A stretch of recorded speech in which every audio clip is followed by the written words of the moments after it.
बिस्मिल्लाहिर्रहमानिर्रहीम। अस्सलाम वालेकुम। इस वीडियो में हम बात करेंगे सेलर कंप्लायंस पॉलिसी के बारे में, जिसके बारे में बहुत से सेलर्स ने हमसे पूछा था और दराज ने इस बारे में रिसेंटली कुछ एक्शंस लिए हैं, जिसके बिहाफ पे बहुत से सेलर्स को कुछ वार्निंग्स दी गई हैं, जिसे 7 दिन में ठीक करना ज़रूरी है, अदरवाइज़ उनके जो नॉन कंप्लायंस पॉइंट्स हैं वो बढ़ जाएंगे और जिसके बिहाफ पे उनके प्रोडक्ट डिलिस्टिंग के चांसेस बढ़ जाएंगे, उनकी रैंकिंग डाउन होने के चांसेस बढ़ जाएंगे और इवन उनकी जो शॉप है वो टेम्प्रेरी और बाद में परमानेंटली डिलिस्टिंग की तरफ भी जा सकती है। तो सबसे पहले हम आते हैं यहाँ पे ग्रोथ सेंटर पे और ये पॉलिसी कंप्लायंस के पेज पे आ जाते हैं।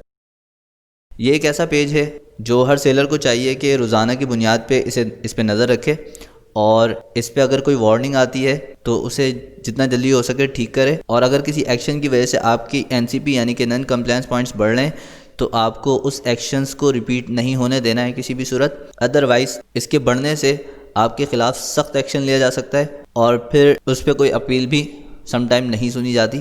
तो बेहतर है आप इस पर नज़र रखें और किसी भी ऐसे एक्शन को रिपीट ना करें जिससे आपकी एनसीपी बढ़ रही हो। अभी इस पे आप देख सकते हैं 3 number of non compliance records हैं मेरे पास, लेकिन इससे पॉइंट्स अभी बढ़े नहीं हैं। अगर हम इस पे आ जाएं तो यहाँ पे हम देख सकते हैं कि अभी यहाँ पे 3 प्रोडक्ट ऐसे हैं जिन पे इन्होंने इस शॉप पे वार्निंग भेजी है, और अगर इसको मैं ड्रॉप डाउन ओपन करूँ तो इस पे लिखा हुआ है policy description your product is in the wrong category. ये एक ऐसी प्रोडक्ट है जो कि रॉन्ग कैटेगरी में जाने की वजह से इस पे वार्निंग आ गई है। अब इसके बाद इन्होंने कहा है कि please correct the category with in 7 days, यानी कि 7 दिन के अंदर इसकी कैटेगरी सेलर को ठीक करना ज़रूरी है। अदरवाइज़ होगा ये कि ये प्रोडक्ट लॉक कर दी जाएगी और अप टू 3 एनसीपी यानी कि 1, 2 या 3 एनसीपी इस पे सेलर को मिल सकते हैं। इसी तरह अगर हम दूसरे प्रोडक्ट को देखें तो इसमें भी यही इशू है और इसी तरह तीसरे प्रोडक्ट पे भी सेम यही कैटेगरी का इशू है।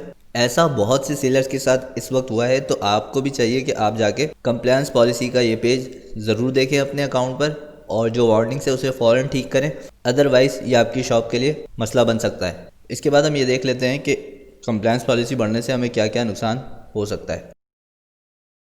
तो इसके लिए मैं दराज यूनिवर्सिटी पे आ जाता हूँ और यहाँ पे हमारे पास सेलर कंप्लायंस पॉलिसी का एक टैब है और इसमें इन्होंने ये डिफ़ाइन किया है कि अगर आपके 0 to 11 पॉइंट्स बढ़ते हैं तो आपको वार्निंग दी जाएगी और मुमकिन है आपको पेनलाइज भी किया जाए, और जो भी जिस वजह से भी हो रहा होगा उसके रूल्स के मुताबिक आपके ख़िलाफ़ एक्शन भी लिया जा रहा होगा, लेकिन बहरहाल आपकी शॉप डिलिस्ट नहीं की जाएगी।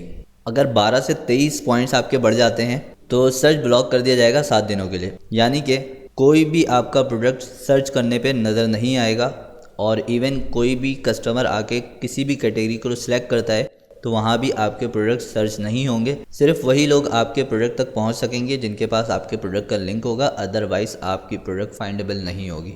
उसके बाद अगर 24 to 35 पॉइंट्स बढ़ते हैं तो आपको लिस्टिंग के लिए 14 डेज़ के लिए रिस्ट्रिक्ट कर दिया जाएगा, यानी कि आप 14 दिनों तक कोई भी प्रोडक्ट अपलोड नहीं कर सकेंगे। उसके अलावा आपका सर्च भी ब्लॉक कर दिया जाएगा 14 डेज़ के लिए, यानी कि आपका कोई भी प्रोडक्ट सर्च पेजेस में नहीं दिखेगा और कैटेगरी पेजेस में भी नहीं दिखेगा। इसके बाद अगर ये 36 to 47 तक जाता है तो आपके तमाम प्रोडक्ट्स ऑफलाइन कर दिए जाएंगे और आपको 14 डेज़ के लिए लिस्टिंग से भी रोक दिया जाएगा, यानी कि आप 14 डेज़ तक प्रोडक्ट अपलोड नहीं कर सकेंगे। अगर आपने अपना पॉइंट मेंटेन कर लिया और दोबारा कोई गलती नहीं की, अगर ये 36 to 47 तक ही रहा या इससे कम हो गया तो आपके प्रोडक्ट्स वो वापस से ऑनलाइन हो जाएंगे और आप दोबारा से लिस्टिंग कर सकेंगे 14 डेज़ के बाद।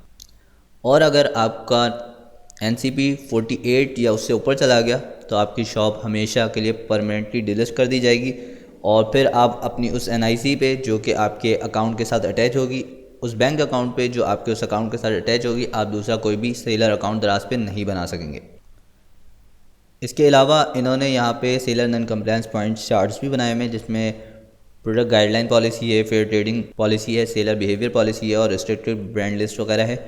इसके बारे में हम आने वाली वीडियोस में तफसील से बात करेंगे। अभी आपके लिए ज़रूरी है कि आप अपने कंप्लायंस पॉलिसी के पेज पे जाएं और चेक करें। अगर आपके पास कोई वार्निंग आई हुई है तो उसे फ़ौरन से सही करें, अदरवाइज़ 7 दिनों के बाद आपको नुकसान हो सकता है। उम्मीद है आपको ये वीडियो समझ में आ गई होगी।